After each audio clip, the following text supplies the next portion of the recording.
Estamos na terceira semana do mês de abril de 2013 e já começamos a verificar alguns sinais preocupantes da economia, tanto do ponto de vista da inflação, e bem como do crescimento do produto interno bruto.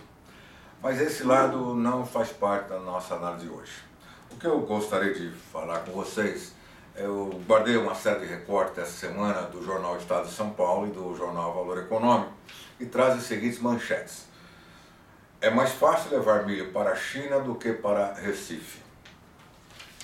Erros e abandono marcam traçado da Ferrovia Norte-Sul. Falta de armazéns agrava caos logístico. Gigantes da logística aguardam a BR-163. E temos ainda uma novidade, eu diria, não é tanto preocupante, mas a Receita Federal diz assim: governo vai dar licença para portos secos. E por final, nós temos ainda esta semana o grande problema criado pelo governo federal relacionado com a medida provisória 595, que trata do que se chama de nova abertura dos portos, como disse a presidente Dilma. Então vamos lá. De um lado, eu garanto a vocês que nós estamos já cansados de ouvir falar da questão da infraestrutura de transportes.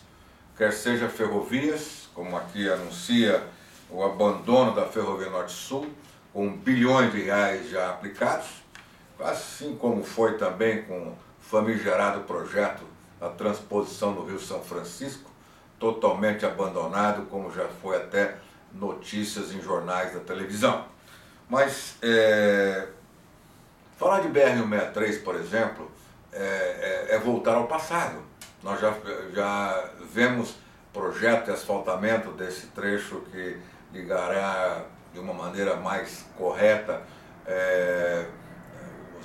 a região centro-oeste com a região norte, possibilitando a saída de produtos agrícolas diretamente através lá do Rio Amazonas. Isso aí já é muito antigo e, no entanto, continua. Possivelmente porque, além do governo ser um mau gestor, nós temos assistido, e essa é a minha opinião pessoal, nesta gestão do governo do PT, ele é muito mais político do que gestor.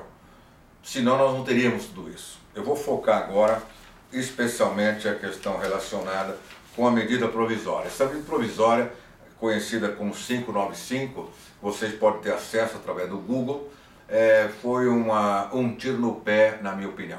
Porque ao invés de melhorarem a legislação anterior já existente, o que o governo fez foi colocar uma nova legislação, porque a medida provisória ela já tem poder de lei. Isso foi colocado no dia 6 de dezembro de 2012 e ela vence, se não for aprovada, ela vence no dia 16 de maio, ou seja, daqui aproximadamente um mês.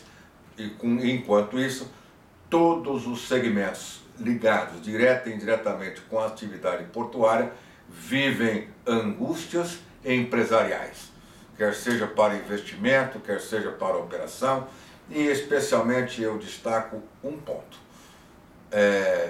Talvez você esteja acompanhando já a disputa política para a eleição de 2014, no qual a presidente Dilma tem batido fortemente no governador de Pernambuco.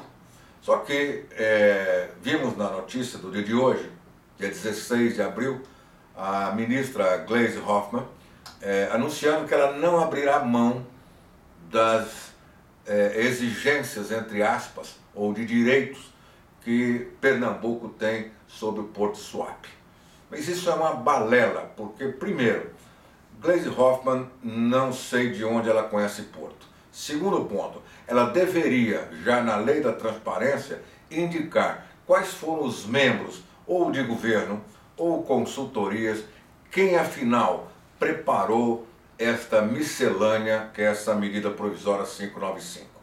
O que isso representa do ponto de vista de Suape e, no nosso caso aqui, especialmente em São Paulo, o Porto de São Sebastião.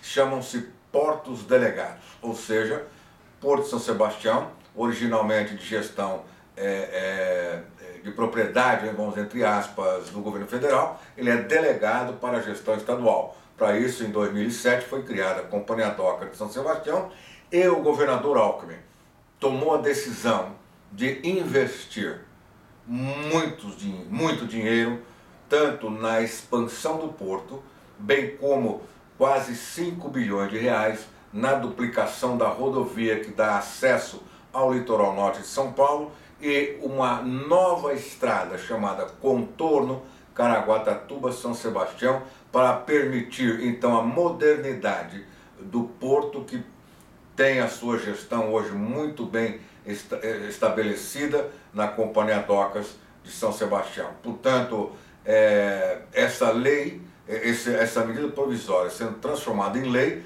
leva à total centralização de todos os portos, portos públicos, portos privados e portos delegados, que são modelos totalmente distintos. E essa centralização, aonde será e como será?